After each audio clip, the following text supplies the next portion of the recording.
The US Federal Reserve has cut America's official interest rate for the second time this year due to concerns about slowing global growth and trade wars.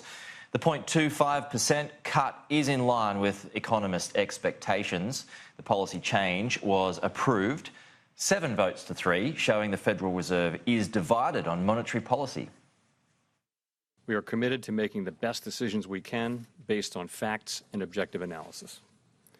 Today, we decided to lower interest rates. We took this step to help keep the U.S. economy strong in the face of some notable developments and to provide insurance against ongoing risks.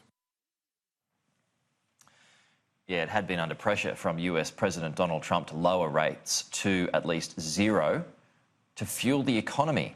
Thomson Reuters market analyst John Noonan told Sky News a little bit earlier in the day that this decision ensures the central bank still has options. They will do whatever it takes to keep this expansion going. So in other words, things are pretty good right now, but if things start to get worse globally and it starts to flow back on U.S. shores, they will take more action to ensure that the economy keeps going on an even keel. It's certainly got that feeling that it might be heading towards 0. Let's get Evan Lucas from the Chief Market Strategist at InvestSmart. Evan, what do you think about this? I mean, there's a lot of talk about, perhaps heading back to 0 again, 0% for the first time since the GFC. Is that how you see? Are you seeing it? Or is it not as dramatic as that? It's not as dramatic as that, Peter. I mean, that's what the president would like. It's certainly not what they are saying and haven't been saying that at all. So the biggest takeout, and picking up with what you just had with John there in terms of where it sits, the biggest takeout, and I think the other thing to pick up is what you sort of said to Saw about the decision between a 7-3 split. When we hear about this and the president going at Jay Powell, he's not the only one that makes this decision. Yes, he's a voting member and yes, he's the chair.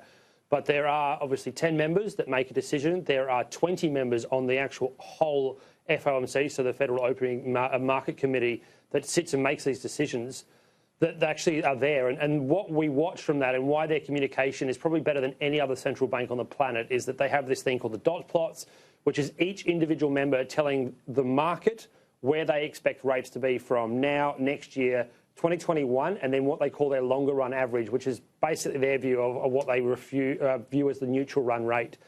And they are slightly lower over the year, but realistically, it's only telling you that at best, there's only a 50% chance, according to the board, of a further rate cut in 2019. And in 2020, it's not likely to move. In fact, the board is actually telling you the rates could actually move up by 1/4 basis point. So that is the other part of this, is about what the market and what the president want and believe will happen, and what the board is doing are two different things. And again, listening to Jay Powell's comments last night, he's right. The US economy is pretty reasonable. It's not, absolutely powering ahead, but it is very strong in employment.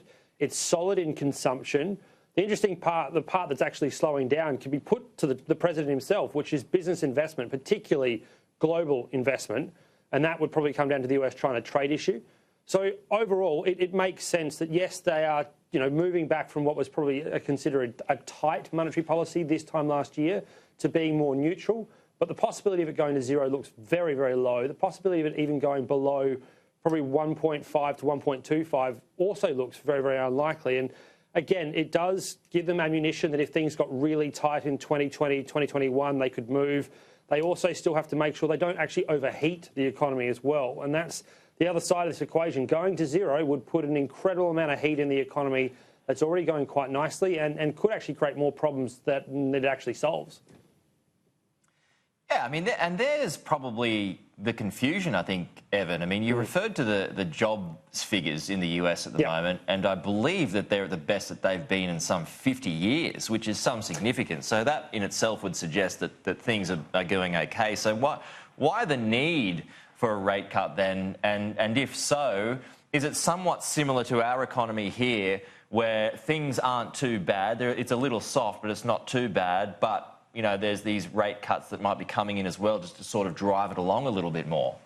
Yeah, I'll come to us in a minute. The States is probably in a little bit more of a better situation than we are. You're right in to point that out. So if you look at the employment figures that everybody looks at, unemployment rate is at the lowest it's been, as you said, in 50 years.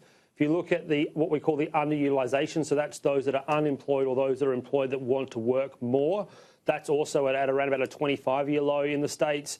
You then look at employment growth, it's about a 20-year high in terms of where it sits, and wage price movements in the States is better than what it was just before the start of the GFC. So they're all reasonable numbers.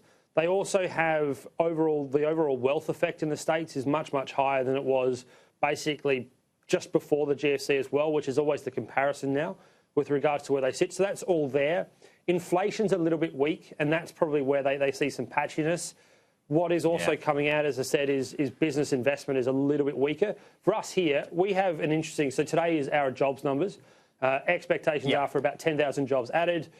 Full-time employment is still moving quite nicely, which is not what you'd expect. Participation in the employment market in Australia is at a record all-time high. Female participation is booming. Now, that is a really good thing to see, but what it means is that our unemployment rate is unmoved because there are more people coming back into the employment market, picked up by those that are actually unemployed. So it's almost one for one, and therefore that's where we have a little bit of weakness. And on Tuesday, the RBA basically pointed to that, is that if we can't see any more help in the employment market on wages, then we probably will have to move again. And the expectation from the market is that Melbourne Cup is now becoming a reasonable probability of another rate cut in Australia. When you say reasonable probability, are you suggesting that that's probably going to happen in your opinion anyway? So the market is pricing in about a 75% chance of a rate cut on Melbourne Cup Day. By the end of the year, it's almost certain. But normally, going by history, Melbourne Cup Day is one of the busiest movers for the RBA over the last 20 years. It's about 7 meetings out of those 20 has been a mover. And that doesn't sound that much, but it is actually, in terms of month movements, it's quite high. And it gives them a chance to basically evaluate heading into Christmas what's going on, because they don't meet again after the December meeting till February.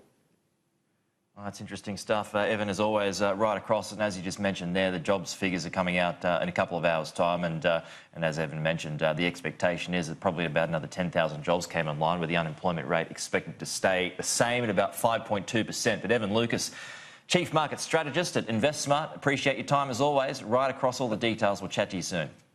Thanks, Peter.